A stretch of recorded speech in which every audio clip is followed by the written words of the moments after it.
Yes, that's right. The Survivor Know-It-Alls are back here. The Survivor Game Changers and Stephen Fishbach. The Game Changers season is upon us. If you're going to podcast now and do it with Fishbach. Yeah, that's right. That's right. And Stephen, it's a dark hour at this time. There's been a great disturbance in the force.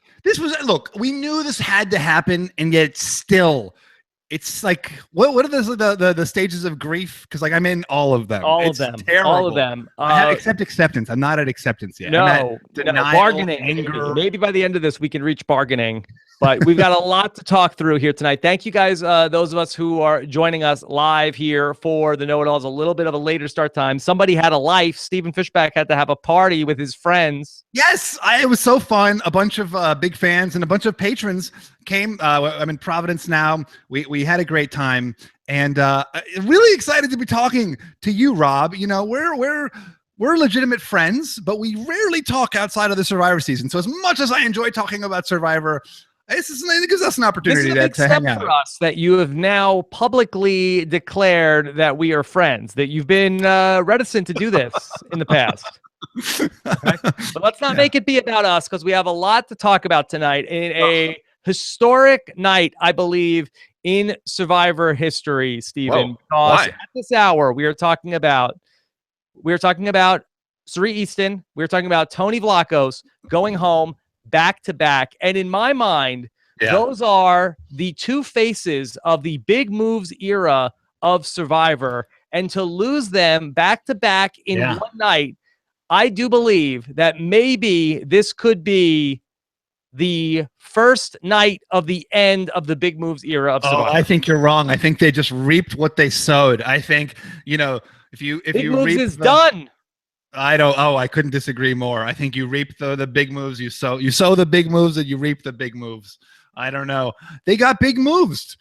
Sandra pulled a big moves. Sandra, whose strategy is anyone but me, whose whole existence is based on not making big moves, suddenly is rallying forces to her and eliminating Tony. She's pulling big moves. Yeah. All right. Well, we will talk about all that. Let's just set the stage here tonight. We're going to be taking your questions. Hashtag RHAP. Scott St. Pierre is standing by. That I've got not one, but two live feed correspondents that are drifting around this room right now, as Alex Kidwell and Taryn Armstrong are here for moral support behind me for the show. So that's exciting. I love that screenshot. That's going to be the back. They're going to stay up all night background. drinking coffee to do a Big Brother Canada 5 podcast in the morning. We are going to have double exit interviews for you with both Sierra and Tony coming up in the morning. And then Stephen Fishbach, your buddy Vitas Bushkowskis is coming by the studio to sit down with me and talk about the episode. And then on Friday, we're going to have our voicemail feedback show with Chaos Cass, and I'm sure she will have a lot to say, and I'm not going to want to hear anything negative about Tony. I know. Blood versus water returnees don't have a great track record, huh? I didn't even put it together with Vitas and then Sierra. It's crazy to think that two people of the Tadhana tribe would go on to be first boots in their respective, well, actually not even respective, in subsequent seasons. That would happen to Sierra and to Vitas. All right, we have to start with Tony. We'll get to everything going on with Sierra, but we have to start with Tony. And of course, if you want to make sure you don't miss any of those podcasts, Rob has a website.com/iTunes to subscribe to the podcast. It's the best time to subscribe, and star ratings and feedback on iTunes don't kill you either. Okay. So let's talk about Tony going out, Stephen. How much of Tony's departure tonight was already cast from Survivor Cagayan versus any mistakes he may have made in Survivor 34? You know what? Like, I came into tonight thinking Tony, there's no way Tony's making it through a two-boot episode where his tribe goes to tribal council twice. And he didn't. That said, he certainly wasn't doing himself any favors. So I got to say, I think his number was up from the get-go, and I think he really, he held out that number. He was like, my number's up, guys. Number over here. What do you think, Rob?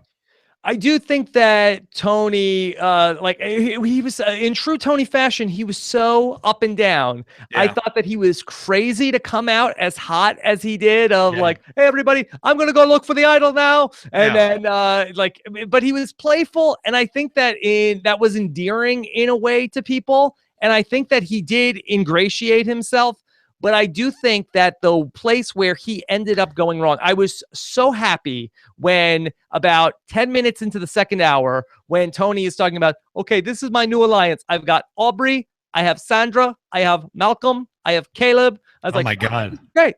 This is perfect. Okay.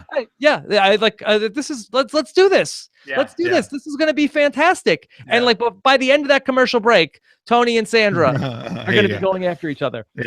That the issue with Tony, and you and I have, talked, he can't sit still. Yeah. That's the issue with Tony. And that's why he's so great, but he can't sit still. And there was that shot of him where everybody in the tribe is sleeping. He's the only one. He's standing up. It's the middle of the night.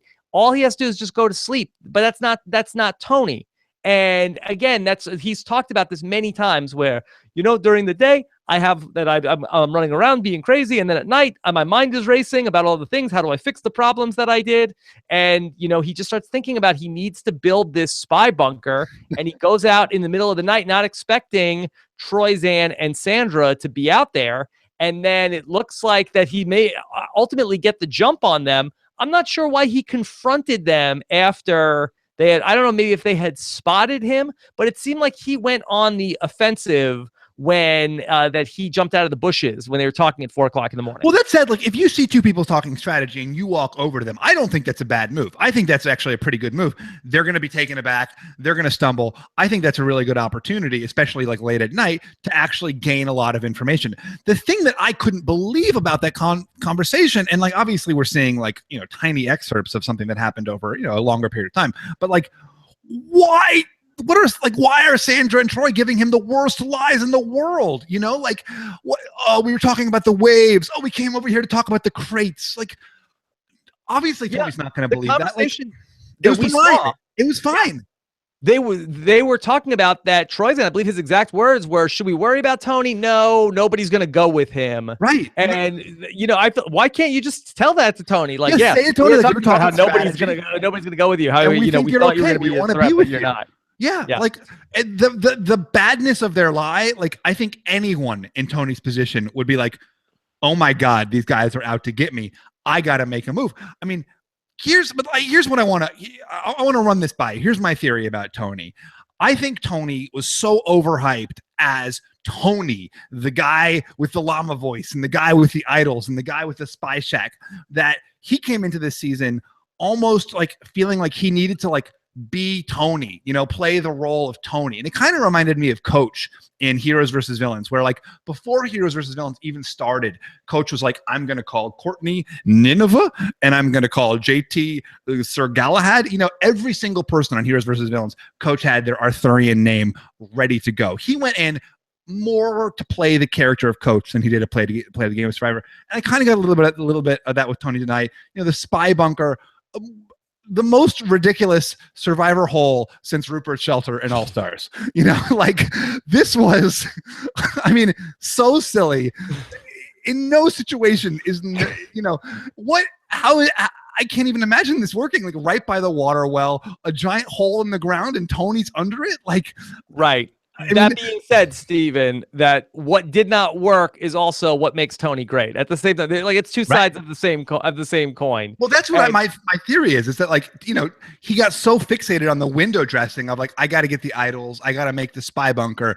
He stopped being the amazing, super powered strategist that he is. Yeah, and for Sandra as well, I felt like that there was too much pride between Sandra and Tony. I thought that thing that devolved so quickly between them, where I had been saying since when I first found out about the cast on February 8th, Stephen, that Tony and Sandra need to work together. They need each other. And Sandra really, she won the battle tonight, but I don't know if this was great for her prospects long term, because she said, like, they said all the right things to each other of, right, we need to be in the end with each other. Us winners have to look out for each other. Right. We need to make sure that you and I are working together, because then they're both big targets and it was going to be such a mutually beneficial relationship for them. But both of them, I'm not going to cast blame on one over the other, but both of them so quickly got away from that. Fell apart so fast. I completely agree.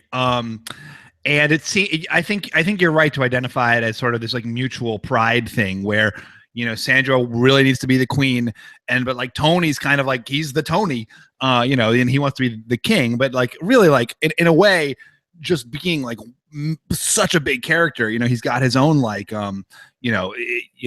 he's threatening to Sandra in a way, and I think you're right that there probably is a question of mutual pride. And I thought Sandra was playing up the Sandra shtick too. And like, I love the Sandra shtick. Like, I love all of the, like, the queen stays queen and adios.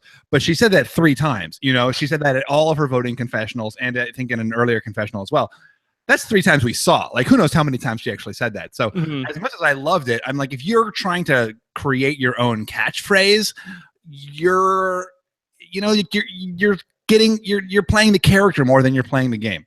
Yeah. And for Sandra, first off, let's give her a lot of credit because I've always said the worst case scenario for Sandra, she's been very lucky that she hasn't gone to a lot of tribal councils early in her career in any season that she's played on. This was worst case scenario for Sandra. 2 losses. I totally agree. Yeah.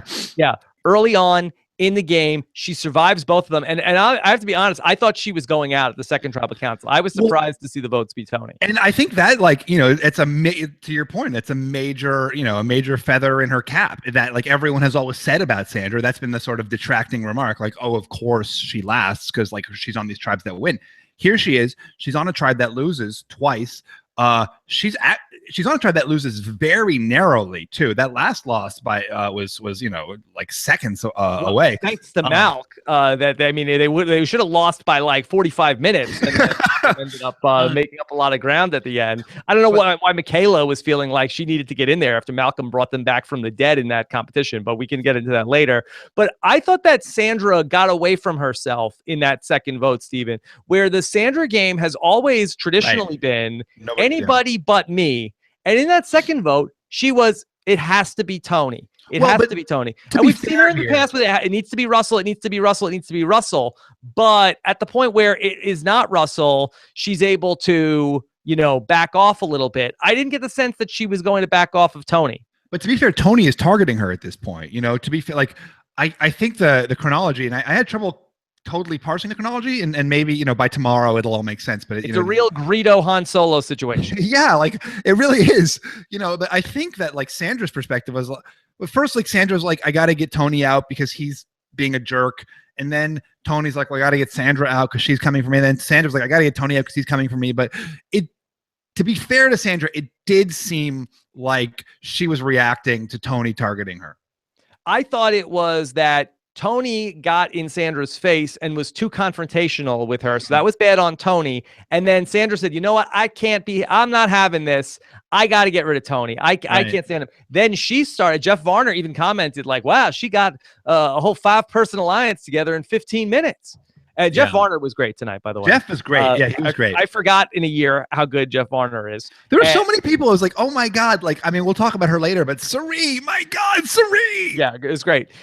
So she got this 5-person alliance together to go after Tony, which looked like to me it was Sandra, Troyzan, Jeff Varner, Haley, and Michaela, I believe, was number 5. Michaela was definitely a swing vote there. So yeah, she was a swing vote, but Stephen, I was very surprised where you had on the other side, you had Tony and Aubrey and then Caleb with Malcolm and trying to pull Michaela over. And Michaela's whole thing was win, win, win. I just want to win, y'all, one voice. And ultimately, she goes with the side of Sandra.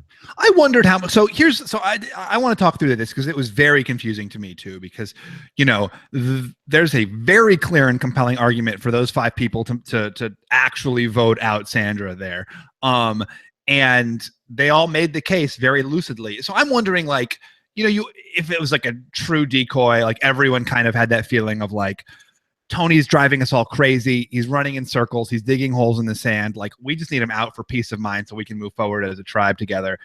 Granted, like, they've got to know they're going to be swapping soon, right? They've got to know they're going to be swapping soon. Right. But because we're in the 3-tribe era of Survivor, they have to know they're going to 3. That said, and so, like, was it like maybe this was like a total decoy by the producers of, like, they were never really considering Sandra? Because if Sandra really was a viable target, I do not understand why they didn't vote for her. I mean, do they know for sure they were going down to 3 tribes? It just seems like that You have to obviously know. like that the Cambodia model is out there. But I mean, this is a season of game changers. You know, they could get down to 15 and go to 3 tribes of 5 potentially. I don't know necessarily that they had to go to, and we've seen in the previews there will be a swap coming up after this tribal council. So good on anybody who was predicting swap in that tribe. But just to lose Tony after they lost the challenge because of a lack of strength to keep in the situation. You know, one of the other benefits of Sandra's tribes in previous seasons has been they've won the first couple of immunity challenges. They've been able to sit Sandra out of challenges where in a bigger tribe now you have to play her. And, you know, that will loom large where we get to tribes of 6, where you'll have to, you know, she'll have to be in some battle of 3 tribes of 6. For the most part, most Survivor challenges, though, it's like they're not like you don't need an evenly stacked group. Like it's typically like these 3 will do the physical part, and then these 2 will do the mental part. And she is very good at the puzzles, even though she came up short on the puzzle in the episode tonight. So that's interesting. But Stephen, if you were out there, if this was say Bion and you were in this position, and even if you said, okay, we're going to go into tribes of 6, what would that decision have come down to? Just like, who do I have the better working relationship with? Or would you factor in strength versus somebody who is going to be able to get under the radar like Sandra? I think ultimately it does come back down to a working relationship. Obviously it comes down to not just that, but like, who do my allies want out? Like, where am I, you know, but if just as an observer, I would think Tony's a much bigger target. On the other hand, like, you know, Tony's going to be really idol friendly. Sandra's not like scrambling in the dirt for idols. You don't want people out there who are looking for idols. I don't know. It would be a really hard choice. She did find an idol in Heroes versus Villains. That's true. She did find an idol in Heroes versus Villains. Yeah, I'm so interested to know why Malcolm ultimately made the decision. We didn't get to see his thoughts on the matter. We saw a lot of Caleb talking about we need to keep Tony around. We need to keep Tony around. And we saw a push to Michaela. We saw Caleb even pushing to Michaela. I did think that Beast Mode Cowboy came across pretty well in the episode. Although it was I'd say it was very funny, like right out of the gate when he and Tony and Sandra walked off together. Like, you know, these are the 2 players who he's said are overrated, and suddenly he's like teaming up with both of them. Right. I thought he came off great. He was like super thoughtful. You know, was he a strategic mastermind? He was totally strategic. He was fine. He was good. But I don't think we saw him even strategize once in Survivor Co. Wrong. So it was a great night for Beast Mode Cowboy. Yeah. But I thought that the Malcolm factor, and especially the Tribal Council where Malcolm was talking about, I love Tony. Tony is so great. And I don't know, it seemed like that, I don't know, people just felt like, okay, let's do a lot of sucking kneecaps with Tony because we're worried that he could potentially have the idol. But everybody I thought was very complimentary of Tony. Yeah, I got the sense that they all were like, we love him. He's such a great character, but he's driving us crazy, you know? And, you know, you've got to be afraid, you know, like in my blog I'm writing, you know, Dalton did that, you know, he interviewed all those people about who they want out first. 7 of them said Tony. That's more than anybody else. You know, I think that he just comes into this game with this huge target. You know, I'm sad that he didn't get a little bit more momentum. I felt like if they had won one or 2 of these challenges, like maybe he could have like gotten something going. If he'd made it to the swap, you know, who knows? But you know, I'm obviously bummed. You know, Tony was one of my 2 major rooting interests. The other obviously being JT. Yeah. So we could do easily another hour all about Tony, but we should move on. But let me just have one more question about this, Stephen. That if Tony was to play again, do you think, is it possible for him to make an adjustment, or do you think that this will be the fate of Tony anytime he comes back to Survivor? No, my comparison is Coach 3.0. You know, Coach, like I might say, Coach 2.0 comes out of the gate like, I'm Coach. You know, everyone's got their like nickname. Then Coach 3.0 comes back. He's dominant. He's still Coach, but he's also like he's connecting more with people. I bet Tony 3.0 knocks it out of the park. Okay, I hope so. Has a different style of What should the third bunker be? In the trees? In the trees? No. I just think that like Tony, we just need like Tony is so charming and so likable. I know that that maybe that this early boot in this season could sort of take some of the heat off of him coming back again. That's right. Yeah. And then that he just needs to be calm and the friendly, charming Tony a little bit more. And not so fast and so hard out of the gate. But Tony is a legend, and still my favorite Survivor player to watch. And this takes nothing away from him. I don't think Tony really had a good shot. He played one of the greatest games ever. Inevitably, he was going to go out early. Rob, believe me. Look, that nobody knows better than me, Stephen. Okay, you don't have to tell me. Yeah. I get it. Okay. Let's talk about Sierra, because she goes out in the first hour. And Stephen, I think it's probably even harder to come up with what did Sierra do wrong this time around? Sierra too. And I think this actually was the right move by her tribe. You've got the girl who voted out her mom. You've got like Miss Big Moves. And she starts the game and she's already throwing out people's names. She's not adding that much to challenges. I love Sierra. I really, really like her. She's one of the the people I most like from my 2 Survivor seasons. But I think this is the right move. Yeah, I had said that early on. I was very concerned about Sandra and Tony, the winners, and then I was also very concerned about Sierra and Jeff Varner. Jeff Varner looked fine. Seemed like he was in no danger tonight. But the other person that really was fitting in that role of the person that we just saw be very strategic, and then also somebody who could potentially be holding the tribe back, was Sierra. I was very worried about her coming into this season. Stephen, did you see any difference in her than in the time that you last played with her back on Bayonne Beach? It's so hard because we saw so very little of her ultimately. She came out of the gate maybe too fast and too strong. You know what I thought was interesting though is that everyone this season, and I think this is because of Jeremy, right? They see Jeremy's got his meat shield strategy. No one, don't target the threats, right? Keep the threats close to you, and nobody was targeting threats. In fact, everyone was a threat. It's like, oh, Caleb's a threat, can't target him. Aubrey's a threat, can't target him. I'm a threat. Malcolm's a threat. Who isn't a threat? Sierra was the only person who was like, those two are threats. Like, let's get rid of them, which I thought was interesting because, it did seem to me like a lot of people were sort of trying to play the Jeremy game of like, let me keep a bunch of meat shields close to me. Ironically, we always say the person plays like the winner of their own season. Sierra was not playing the Jeremy game, and maybe she was more playing the Tyson game, but she was the one saying like, let's get these big players out.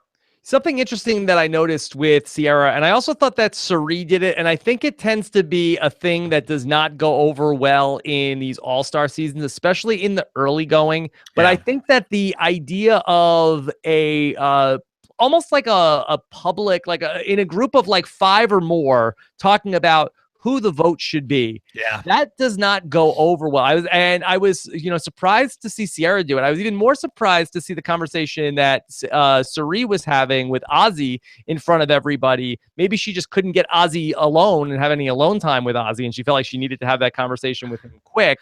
But yes, so for Sierra to be throwing names out, to go back to another season where we had returning players, Sugar, that's something that she's doing in Heroes versus Villains back on Hero Beach, where she's throwing out the names of, I think, people like Amanda is somebody that the tribe should go after. And there's just so many people there. It's going to get back to them in a big group. I don't think that you should ever throw out names in a group of more than 3, maybe 4. I guess I agree with you in theory. I mean, I think that's one of those things where like it works when it doesn't work when it doesn't work, and it works when it works. Don't spitball names. No. I mean, look at later in the same episode where this, like, you've got a group of 5 people around the water well, and they're like, let's get out Sierra. Exact same thing's happening. You have 5 people, they're throwing out a name. I just think that like you see those scenes when they're influential, either because they blow up in someone's face or because they're successful at targeting that person. I just think that's too broad a rule. I mean, I hear you. I think the bigger issue is early in the game on a big season like this, if you're known as a big player, take a step back. But look at what Sandra did when she wanted to try to rally the votes against Tony. We saw her one-on-one. She took Haley aside to go for a walk. I think no question that the one-on-one is the best way to like build a consensus. But I also think it happens sometimes when people are in a group and someone's like, oh, who should we all get out? And if you say the consensus person and then someone else like, oh yeah, I wanted the person out too, sometimes actually that can be a way to make it happen, because then the other three people there who don't have an opinion are like, great, that person, it's not me, so I think it could go either way. Yeah. Stephen, is there anything that Ciara could have done differently? No, I think Ciara, she could have won the puzzle. Yeah. Could she have come into the season with a different, like I've been talking about this a lot in the preseason, that I felt like that she has come in really emboldened. Yeah. It's sort of like this, it's been a weird like relationship between her, like, she keeps talking about big moves and Jeff keeps talking about how great she is and how he wants to play like her. And the more that, it's just like a snowball. Yeah. They both go back and forth. Jeff picked her as the winner of the season. And didn't he pick her as the winner in Cambodia too? I picked her as the winner in Cambodia, but I completely did a 180, much like your buddy Coach on Ciara in this season, just because I felt like that the tides have shifted. The tide. The tides. So I want to take it back, because I do think there's something she could have done differently. I think coming for Ciara to come out and be throwing out names, I think that was a big mistake. I think that, if Ciara had sort of chilled out and been everyone's friend, I think it's very possible she would have been targeted, but it's not necessary that she would have been targeted. Here's something else that I think hurt her. This new twist in the game, Stephen, the idea of the tiebreak rule, which automatically forces rocks. I don't think that did her any favor that they brought this into the game. Why? Because I think that she is the person that is the most synonymous with rocks, with that situation. So they're like, oh, Ciara. Yeah. I think you're right. It's probably a marginal thing. Yeah. Stephen, you and I have not gotten a chance to talk about the new twist to the game that was announced. We saw it in the press, about a week and a half ago, but they announced it in the episode tonight. I would love to get your take. You and I have had many conversations about splitting the vote. Do you like that has been incredibly complicated by this new twist? Right. I really like it as a viewer. I think I like it less as a player, because it really minimizes something that you have in your strategic arsenal, which is it makes it much harder to split a vote. As a viewer, it's going to really empower smaller minority alliances that maybe have an idol. It becomes much harder to just pick those people off. And as a result of that, I really like it, because it makes the majority alliance commit to, unless they have 3 times the numbers, but we can get into specifics. I like it. A lot of the action, I've been talking about this on Reddit a little bit. A lot of the action in Cambodia was driven by split votes, the question of how to split votes, whether or not you split votes, the danger of splitting a vote, as I know very well, because then another group of people can come in. And then the danger of not splitting a vote. So, I think there's inherent drama in the vote split. I don't think that the vote split is such a bad thing, especially in a chaotic season with a lot of different tribe swaps. A vote split opens up the possibility of a third faction emerging and having the majority. And that's a dangerous thought. Ultimately, it hasn't actually manifested a ton of times. And I like this. I like this to try it out, right? I think this could drive a lot of action. I think it could give smaller groups with an idol a lot more power, and sort of remove one of those sort of stultifying tools that giant alliances have to pick off smaller groups. What do you think? I was mostly down on it. I talked it through with Josh on a podcast we did last week when we took a look back at our chapter 20, the Heroes versus Villains chapter of Evolution Strategy. We spent about 10-15 minutes talking it through. I thought that the Survivor had a great rule already in terms of dealing with the rocks, and that that going to rocks was the greatest incentive to avoid tie votes. Right. I do get the sense that especially that Survivor saw what happened with Jessica Lewis last season and felt like, oh, what great drama to have them go to rocks. Let's try to have this happen more. But I think that from a gameplay, I like the idea that going to rocks is like the worst thing you do most of the time. And you force a John Fincher, you force a Cochran to ultimately pick a side to avoid going to the Rocks. Now that's sort of taken out of play. Dom and Colin did a great podcast with Josh Wigler on the same subject. They were much more bullish about it, and they talked about how they compared it to something in the Genius where there's so many more ways things could go wrong, and even these perfectly laid out plans, one person could flip things around. Right. But I just think that the Survivor player, other than Sierra, is usually so averse to going to Rocks. I think it might. But this doesn't change that in those situations in the Fincher. This changes it more. This is more relevant for a split vote, right? Because in the face-off between two alliances of 5, if anything, it makes it more extreme, right? You got to pick now, or you could go to Rocks. If anything, I think it increases the chance of the person flipping, because they can't take that first sort of like, well, let's see what happens, action. They've got to flip out of the gate. I actually think if your concern is like the two even-sided alliances going head to head, I actually think it might increase the drama there. Okay, so we'll see how it plays out. I don't want to get too hypothetical here tonight, and I think that it might be an interesting test to see this when we get to Tribes of 6. You could have a 3-3, you could have a 2-2-2. So we'll see if that ends up looming large. We've talked so much about the Mana tribe tonight, Stephen. We have barely touched on the Nuku tribe. Yeah. Stephen, I'm sure that many of our listeners must be wondering, what are your thoughts on your great friend JT coming Fishy back? for JT. Oh, he nailed the things. He's in a great spot, right? JT's in a great spot. He's in with this big group. No one's worried about JT. He's proven himself in the challenges. Ozzy and Sari are doing their little face off, and JT's kind of to the side of that, but he's to the better side of that. I think JT's in a really good spot. I'm really excited. Do I love that his one confessional was about tying the chickens? Not really. But Stephen, forgive me for putting you on the spot here a little bit, but this is something that you and I have never talked about. What kind of conversation did you have with JT before the season started? Did you give him any scouting report? Is there anything that you could share that you guys talked about? There's nothing I can tell JT that JT doesn't already know. He's so much better at this than I am. He's so on. He was nervous about Tony going out. He's like, Tony's not predictable. He can sort of, he's erratic. He can outfox you. He can see through you. The one thing I actually think I said to him was like, it's gonna switch to 3 tribes. I think that was like the only thing. It was like a structural thing. And I'm trying to think if I said anything about like advantages or vote splits. Maybe like But what about in terms of a scouting report that you podcast with me every week, you write the People blog, in terms of like watching these players? I have to feel like that you have a dossier that is probably more robust than what JT might have. He watches it, and he watches every episode. I think just because people think that because he's sort of off the grid that he's like checked out and then just shows up to play every Does he watch this show? No, he does not watch the podcasts. Wouldn't kill him. Yeah. But he knows better than. I think he was excited about playing with Ozzy, who he's friends with, or friendly with. He knows these players. He knows the show, better than I do. So I can't. Okay. Well, I mean, you could say he knows the game better than you do. I don't think he knows the show better than you do, Steve. Yeah. I gotta stand up for my friend.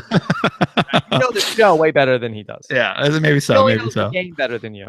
Yeah. I mean, we talked a couple of times, but it's like, what do I tell this guy? Like, he sees it. He gets it on that intuitive, emotional level of like manipulation and how people are, what people's strengths are, what people's weaknesses are.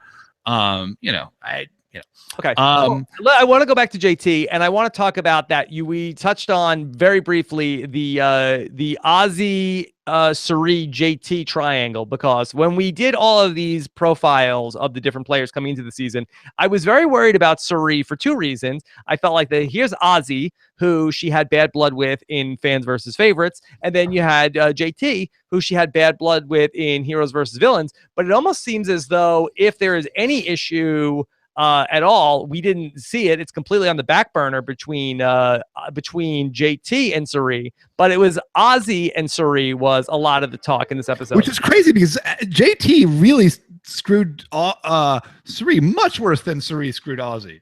Mm-hmm. Yeah. Well, I wonder though if it was JT who was doing the screwing of Suri, whereas it was Suri doing the screwing of Ozzy. Yes. So, yes. So there's more in it, right? It's like JT's in the dominant position there. He doesn't have to feel bad about anything. Whereas Suri is in the Suri's right, not looking to pick a fight with JT. right. Whereas Ozzy might be looking to pick a fight with Suri. Yeah. That scene with Suri and Ty on the rocks was my favorite scene of the whole episode. And it's like, this is what I'm excited about with this season. It's like, this is what great gameplay is. It's someone picking up on these little moments. And great, like Ty is not, he doesn't have the great poker face, right? Right. But he's no Anna Kate. But I was going to say he's no Jean Robert. Yeah. But still seeing these moments of someone like being like, you paused. What does that mean?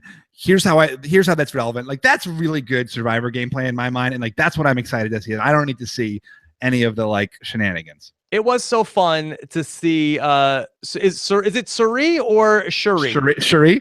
Can we? Shuri or Shuri? I want to know what the producers are saying in their interviews with Debbie. Are they saying like Suri to like try to correct her, or are they being like Shuri to like? I think they just let Debbie roll with it, whatever she wants to do. Yeah, but I'm saying, so when Cherie was talking to you on the beach, what did you think? Yeah, I don't. Maybe she just can't pronounce it. Maybe she has like a Philip Shepard type thing. But dry mouth. Cherie was so fun. I love when she cracks herself up. I know that's the best. That's really great. Yeah. And that scene with Ty was pretty amazing. But she did have a scene with Debbie that was kind of rough, where I think she did exhibit that she does not quite know what makes Debbie tick. I don't know if anybody does, but Debbie is also.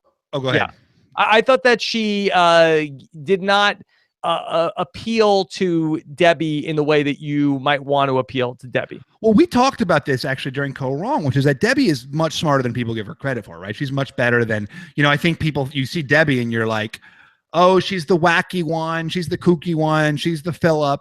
But actually, Debbie is like very, very on the ball and very on point. And I think it's easy to forget that because of all of like the wackiness. And we saw it in Karong. She was pretty on point. Right. I think that Suri approached it with Debbie, where she said, "Hey, look, I can help you in this game." Whereas the way to approach it, I think that maybe Nick Majorano might be the person who kind of did crack that, even though Debbie did vote against him when he did go home, was the like, oh, Debbie, you're the best. Where do you know? I mean, but Suri and Nick Majorano are offering very different. Right. But I think that you sort of like have to, really like grease the wheel with Debbie, as opposed to try to give, like, Debbie thinks she is so confident in her ability. Right. Sort of like almost want to like come to Debbie for like, Debbie, can you help me? As opposed to, Debbie, I can help you. Like, I was telling me what help I need, Cherie. I was impressed with that moment because it's so easy to be paranoid on Survivor. And if you have anyone coming to you and being like, oh, people are talking about you, you're kind of like, what? And Debbie was just like, nah, she's BSing me. She's trying to, good for Debbie. Okay. But I agree with you. I agree with you that it was that the best way to reach Debbie is flattery. All right, let's just touch on a few other people, and then we'll get into the questions from you guys. Any other standouts in your mind tonight, Stephen? Malcolm, I thought, was super charming. He was great. We talked about Varner. Should we mention the legacy advantage, which now has been upgraded to be day 13? Well, which final 13. That obviously should be the clue for Sierra that there's a merge at 13, right? That's the clue. That should be a big clue. All right, so just to reset that, so there was a secret advantage. Looks like Andrea stepped right over it. I know. She missed it. And then here comes Sierra Dawn Thomas, who had a pretty good night. I don't know if you want to say she went full Wentworth tonight, but certainly put her face on the Survivor map in terms of this season. She picks up the legacy advantage, which, Stephen, I think that based on what we saw in Millennials versus Gen X, on a scale to completely useless Medallion of Power to Tyler Perry Idol, where would you put that? I mean, it's right above the Medallion. It's so specifically situational, and you can't even pass it off. Like, so it has to be randomly sitting in the person's hand who happens to be at danger at that specific tribal council. Like, they're really rolling the dice with this twist. You know, they've experimented with a lot of fun advantages and twists, and this is the worst. Like, goodbye legacy advantage. Even if it happens to pay off this season, even if Sierra Dawn Thomas is the target boot at the merged tribal council, that's just like pure luck and has nothing to do with this terrible advantage. Here is my tweak to the legacy advantage, and I like what they've done. That you have to use it at either this spot or this spot. At least we're putting it slightly less bad. You could misplay it, but I would like Jeff Probst to announce that the legacy advantage is out there. Other than Zeke and Michaela, who are the only people that would know of such a legacy advantage, right? And who knows if Michaela knows, but at least Zeke was on the jury at the tribal council where Ken played it. It would be nice if like there was like some reason to be suspicious of somebody. Oh, she might have the legacy advantage. So we'll see. But after how it played out last season, I'm not expecting a big impact from the legacy advantage. Yeah, I've got the legacy, Jeff. The allegedly advantage. No. Okay. Stephen, and then who else? Haley Ford. That it was a up and down night for her. I thought that she was good in the moment. With the people, totally. She was in with the right people. Bad at the challenges. Yeah, it did well. Varner, we talked was good, not so good in the challenges. But no, Varner, I just wanted to, I want to touch on Varner that you bring him up, because I thought that he was so all over the map back in when you guys played in right. And this time he was able to sit back a little bit. And more. I thought that he was very calm throughout this whole thing. I loved it when he was talking about how he's like, you know, well, it was such a funny moment in the episode that he's talking about the challenge. He's like, that challenge, that was hell. I don't want to go through with that again. And then like the next breath is him in the confessional is like, I got two winners going after each other. I'm in heaven. Yeah, that was good. But that's like less Varner than it is like whoever edited that. But it's still, you know, I thought that Jeff Varner was great, and I'm actually much more bullish on him. After I was very down on him coming into the season. I was worried about him. I feel a lot better about him after tonight. Yes. And Troyzan I thought was pretty calm and cool. No shades of "This Is My Island." You know what? I feel like that he had one moment of raging out, and after winning an immunity challenge, that's all anyone remembers. Troyzan, I like Troyzan. I'm so bummed they didn't get to play with Troyzan. I know you're a big fan, but I thought he was doing a good job tonight, and I think that him and Sandra are tighter than we expected going into the season. I liked Sarah Lacina's confessional about in a game changer season, people are going to be making big moves. So it behooves me to sort of not be making big moves. We've talked about that, and I guess that's your argument for like maybe the big moves era of Survivor is over. But you know what, with Sarah Lacina, that I thought that she was hyper aggressive in her first game, and I actually really liked everything she said in the preseason, where we really expected her to be coming back and saying, Tony, all I care about is getting him out of the game. And she has come back in the preseason and said a lot of things along the lines of, you know what, Tony was right. You know, that Tony to swear on his badge. I don't care. I'll do anything. And I really liked a lot of what I've heard from Sarah Lacina this time. Yeah, she's just not going to play she's going to play like a crook, not a cop this time. Yeah, I like that. Okay. Right. And Culpepper. Yeah, I mean, it was definitely a much more relaxed Brad Culpepper. I thought he had a good. Anything with these. They won twice. You know, you don't see anything. It was like in Bion, all you saw was like the one person who was on the outside, which was me, and then like then a couple of people who did really well, right? Like you saw Joe, you saw Jeremy, you saw anybody else, Savage, I guess, Did you catch it? Brad Culpepper had a really sick burn on Ty when they had that goat running around. They said the only way we're going to kill a goat is if we kill Ty. Oh, I thought he was saying I don't think that's what he was saying. I thought he was saying they left a week after the Korong finale. I thought he was saying Ty will never let us kill that goat. We'll have to kill Ty. Culpepper's a sweetheart. I don't think he was going to that was a diss. Interesting. We'll have to ask him. Yeah. Do you want to touch on JT and Ty? I mean, I really think that for Ty, I think that he was really doing a very bad job with the chickens, and that playing for that Sia money. Playing for that Sia money. That money from Sia. You know how petty the survivors are. That that has to be going through all of their heads. Like everything about it was bad. between, you're pissing off JT saying like, hey, that's our food. Why is he feeding it to the chickens? You have everybody like, oh, here Ty goes again. Oh, Ty is just trying to get camera time. He's trying to get that money from Sia again. All these things are bad for Ty. Yeah. I think it's hard when like you become a caricature and like Ty is like, now I'm the chicken guy. Like, and obviously it's real. He does care about, what's happening. Damn. He does care about, right, the animals, but also like that's now part of his identity and his persona. So, I do think that plays into it a little bit. In that argument, I was Team JT, like let's eat the food, the players, and maybe the chickens give them less food. Okay. All right, let's get into some of these questions. Of course, every week we're going to take your questions. Hashtag RHAP. Stephen, 2 weeks from tonight, we will be at Caroline's on Broadway once again. Busy. I'm busy that night. Did I not tell you that? That's fine. That's fine. We'll get.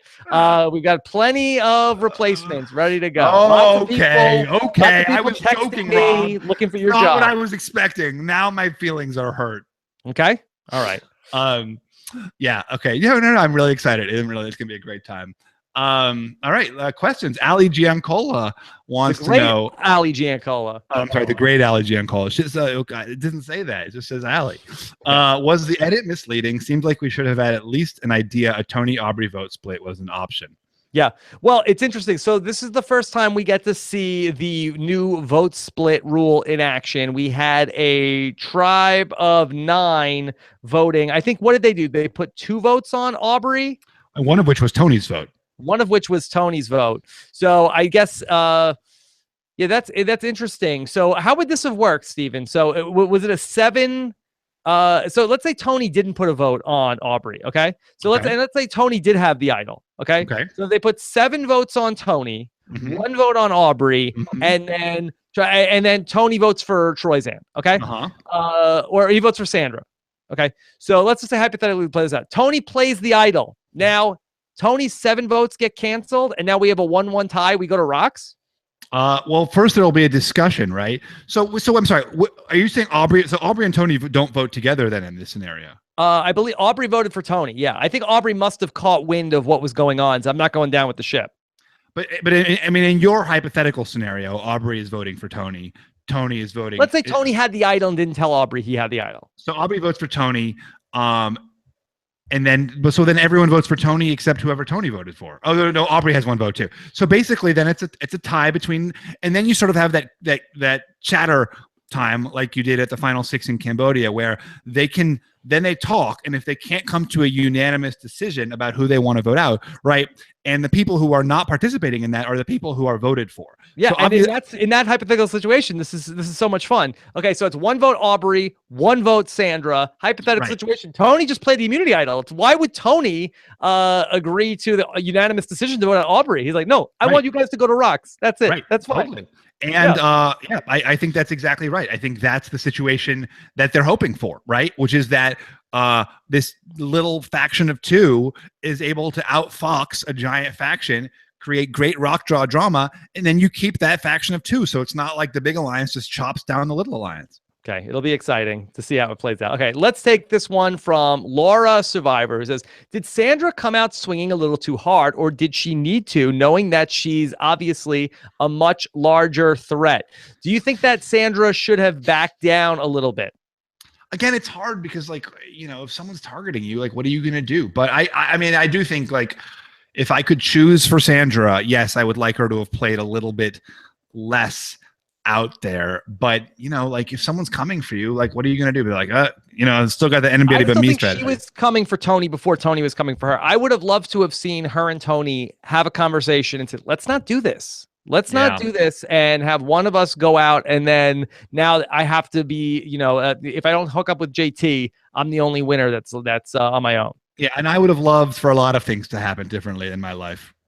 Okay, well, what is that? What do you mean? Is that passive aggressive? No, I was jokingly. You would have loved for them to do that, yeah, but it didn't happen. That's the flaw. It wasn't passive aggressive, was it? Okay, all right. Well, I just think that it would be so nice to see these survivors be able to, instead of that's it, it's over. I'm gunning for him. No, like, look, could we mend a fence ever? I'm totally with you. I would have loved. I also would have loved the Tony Sandra alliance. I'm really bummed it didn't happen. I'm so disappointed that Tony's gone. I was so excited for the return of Tony. I've been excited about the return of Tony for 6 seasons. And I'm really disappointed that it was over so soon. So, I'm a little salty. I will say for Tony that he did in 2 hours give us many more great Tony moments. Like, he did not go out and I regret in my game in Survivor All-Stars, I went out early and I played tight, Stephen. I said, you know what? I'm not going to try to really shake. Everyone's going to be nervous about me. I'm going to do my best. I'm just going to try to fit in. And I could have done a lot better job. But I regret that I would, if I was going to go out in 4 episodes, I wish I would have gone out swinging. You know what? I regret that I went out swinging. I was like, I wish I'd played a little tighter. I could have gone further. Mm-hmm. Yeah, the grass is always greener. Yeah. So Scott Schaefer wants to know, what was the biggest surprise to you in the premiere? Caleb showing some strategic chops or something else? I mean, that's up there. I don't know if that's number one. Biggest surprise. That's a tough one. What do you think? I don't know. That's a tough one. All right, let me poll my phone of friends here. What was the biggest surprise in the premiere, Alex? Quickly, Taryn, got anything? This is terrible. Your phone of friends are terrible. Yeah, I got 3 people here. Nobody's got anything. You know what? I had forgot. Okay, I had forgotten. For me, it was just being like delighted with some of the people who used to delight me. Like you see these guys on Twitter, like they become part of your life, and you're like, okay, like you're like but then like Malcolm's there and he's like so fun, and Cerie's there and she's so fun, and it's like, oh my god, it's so fun to watch these guys. I was delighted. That was the surprise for me. I guess another surprise, right? Sierra Dawn. I think people, had low expectations for her, and she comes out of the gate, real strong. I mean, coming out of the gate, doing fine. Yeah. Okay, come on, don't. Alex is taking shots at Ozzy. Are you an Ozzy guy, Steven? I really like Ozzy. Yeah. Okay, is that from his game or from you've met him personally? Yeah, both. He's a good guy. And it's so fun. I think he gets a bad rap. I've said this a bunch of times on the podcast. People assume he's like a total dope. Yeah, and a douche. He's not a dope. Not a dope. In a way. And a douche. Not a douche. Okay. No douche. No douche. All right. What about Kurt Clark? Kurt Clark wants to know, in addition to balls and pulls, we can now add snake to the lexicon of Survivor double entendres. They did talk a lot about pulling out the snake, the big snake. Oh, yeah. Yeah. Yeah. Okay. What do you like better? The giant snake or Chewy Gal? Chewy Gal. That's the giant dummy they had to drag through Survivor Thailand. Do you remember that? Okay. Jackie cool. Stacky. Who threw more shade tonight? Sandra at Tony or Probst at Varner? Yeah, Probst was all over Varner in the challenges. Oh my gosh. Varner is completely embarrassing himself. Yeah, shade. Sandra really went after Tony. I thought that was brutal. That was brutal at Tribal Crap talking after he's voted off. I thought that was a little bit unnecessary. Yeah, that was mean-spirited. I know it gets heated and they've gone back and forth, and again, like 2 battering rams, these 2 winners. But she said that Tony started off, he first said, okay, sheep being led to the slaughter. And Sandra adds, and the queen stays queen. Yeah, take your ass home. And then she says, bye, Tony. Say hi to Sierra for me. Just mean. He's been preparing for this for months, anxiety, anticipation, sitting at Ponderosa, not talking for a week, and then he's go time, and his dreams are shattered within a week. You don't need to twist the knife. Yeah. The knife is there. These All-Star seasons, we want them, and then it's like, Well, we got to talk about something. Okay. Yeah, we got to. All right. We can have opinions. Jay Ragermeister wants to know, is Sandra's new plan to take out all the winners? I mean, one winner out does not a plan make, right? Yeah, and that would be a pretty short-lived plan, since then she only has one other winner to take out. The Sandra and JT is an interesting relationship to me if they ever end up getting to the same point. JT voted for Sandra. Yeah, he voted that. She talked about that, that she appreciated that.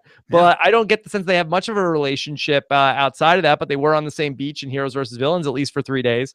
So, I think those things run deeper than people think. I mean, I forgot about that in 31, and that bit me in the butt hard. Those relationships run deep. Why? What specifically? Oh, I just forgot that Tasha and Spencer. You think that the new game sort of supersedes the old game. Yeah. But I think the trust established from having been on a season together is pretty strong. I mean, great, yeah. Especially first. I guess it's different because it was returning seasons. It's a little bit different. But okay, yeah. Let's do a couple of questions. Oh, go ahead. Anessa wants to know, how the hell did Sandra convince Michaela to be on her side? The rest followed suit after her, but how did she get her? Yeah, that is a head scratcher to me. That's a great question. In addition to not knowing what Malcolm's thoughts were on the matter, maybe Malcolm just thought, hey, I'm going to be fine either way. Let me not make enemies here. But in terms of Michaela, her whole thing was, I don't want to lose challenges. I need to keep strong people around. I wonder if maybe Malk was already out on that and that there just wasn't a 5-person majority for her to flip to. Yeah, I have to think that this was like a consensus tribe thing, because otherwise they did have the numbers, I have to think that this was just sort of like, guys, we got to get Tony out. I thought that Michaela really needed to take a chill pill tonight. I mean, but she knew that. Yeah. I mean, she was like more OTT than she was in Millennials versus Gen X. I don't know why she I think that she should have come into this game with like a little bit more humility. I mean, that she was a great character in Millennials versus Gen X, but now here she is with these legends of the game, and she's like, hey, put me in, coach. That's it. I'm tired of losing. I think that's what's great about Michaela, is that like she can't, she's not going to show humility, and she's going to push to win. I thought her whole thing this time, Stephen, was that I'm not going to show people how good I am in the challenges. Yeah, I love that. She can't help herself. That's what makes a great reality contestant, right? They can't help themselves. Yeah. Everybody that said, I'm not going to do this, I'm not going to do this. The game starts. The bell rings. Boom. Exactly. You can't escape yourself, Rob. Yes. Try as I might. I hear you. Okay. Frank Donardo, with Tony voted out second, do you think that this could actually be a good thing for Tony if he plays a third time? I mean, I can't imagine it's a bad thing for Tony. I think it's a good thing for Tony if he plays a third time. Good thing for Tony. Tony had said in the preseason, he had said something along the lines of, I will come back and I will play again. If I win, I'll keep playing until I don't win, and then I'll never play again. And I hope that's not the case, Tony. I think losing makes you want to play more, right? Like winning, you don't feel like right. Yeah. All right. One more question. Stefan Van Sant wants to know, Sandra voted Aubrey, but acted like she voted Tony. Thoughts? Yeah, maybe this was just that Sandra was trying to protect herself in case Tony played an idol. Maybe she was acting rogue. Yeah, I actually thought she just wanted to like the credit for eliminating Tony, right? Like this was her move and she wanted it to be her move. Yeah, either one is possible. Hopefully we get some insight in secret scenes along the way. I'm sure a lot of that stuff is going to be up on CBS.com. Want to do one more question? Yeah, let's do it. All right, one more. Because you guys were good tonight. Trevor Roberts says Troyzan both mellowed and found himself set up potentially well. Troy's in a great spot, and he's very chill. Yeah. Although, what is he wearing? Like a kimono? He's wearing like a giant shirt out there, Stephen. Troyzan in the early days of One World was not erratic, right? I remember Troyzan's confessionals in the first part of One World, and he's like, yeah, I love these nerds that I'm hanging out with. He was like he was, I don't know. He was in the Outcast Alliance. I mean, we did a profile on him, just like all the players, and he actually he had an underreported social game. Again, yes. when things are going well, the problem is always going to be with Troyzan if he ends up on the wrong side of the numbers. If things don't go his way, how does he handle taking a punch? And so far, everything has been, totally great for Troyzan, and he's been absolutely lovely, and everybody loves him. But does he, have a short fuse if the votes go against him at any point? Yeah. Yeah. That's the question. That's his thing. Okay. All right. So we will see. So many unanswered questions to go with 18 game changers left. Stephen, my question for you, and I think I know the answer. Who is getting the fishy in your highly anticipated premiere blog on people.com? I'm giving 2 away. Two away. One for the first hour, one for the second? No. The first is for Sandra, right? Okay. So, right? That's what you would have guessed, right? I think you have to give it to Sandra here. Yeah, yeah. The second is for Jeremy. Okay, why? Because, I think, and, read the blog. I'll Was he explain it 0-1 from when he played that idol on you still? Yeah, he gets officially every blog. No, because I thought, first of all, I think it's fun for myself to do something, like to give it to people who are not even on the season. Got to keep this stuff fresh for myself. But I really think that the Jeremy is defining the way that a lot of these people are playing now. I think that Jeremy's successful meat shield strategy has maybe fundamentally changed not just the game, but the meta game. I mean, the way people, it's like, you think back to heroes versus villains in the Russell versus Rob days. That's like, we Titans need to battle it out. We need to, go after each other. Here, people are thinking about the game completely differently. And I really think Jeremy had a big part of that. Good. I'm glad to see that you finally come around to what I've been saying for years on this show now, Stephen, that I do feel like that where Tony, as we've talked about, just to bring this full circle, with Sierra and Tony, the faces of the big moves era, I do think that Jeremy was the flip side of that, yes. Where instead of creating chaos, Jeremy excelled in a situation where he put everybody at ease and kept everybody comfortable around him and allowed these other players who might in other situations go after each other to sort of like progress further into the game. And go ahead. Yeah. And I wonder what will be, we've talked so much about the evolution of the game, but what will be the next evolution after that? I absolutely right. What's the next step? Look, I absolutely think that in the big moves era of Survivor, the people who are going to do the best are the people who are not making big moves. So I'm with you 100%.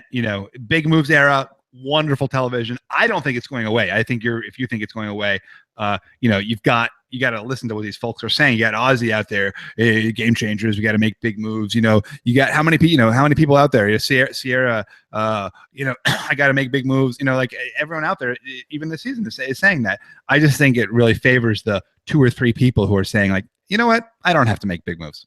Mm-hmm. And I think that Jeremy is the kind of player that is best situated to weather out the storm of those big moves. Yeah. Oh, yeah. Wait. I've got a question for you now, Rob. Yes. No plaid. What? I mean, is this a new thing?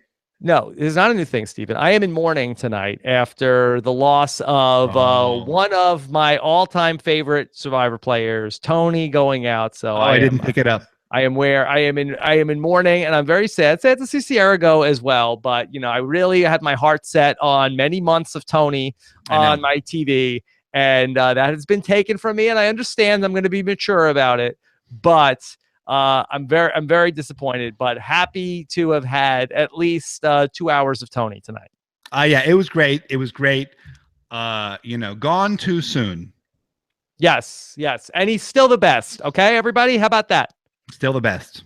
Still the best. And, I'm not talking about like the greatest Survivor player ever, but just in terms of the combination of entertainment and gameplay, that's the best, Tony. And I can't wait to talk to him tomorrow and catch up. I'm so jealous. Okay.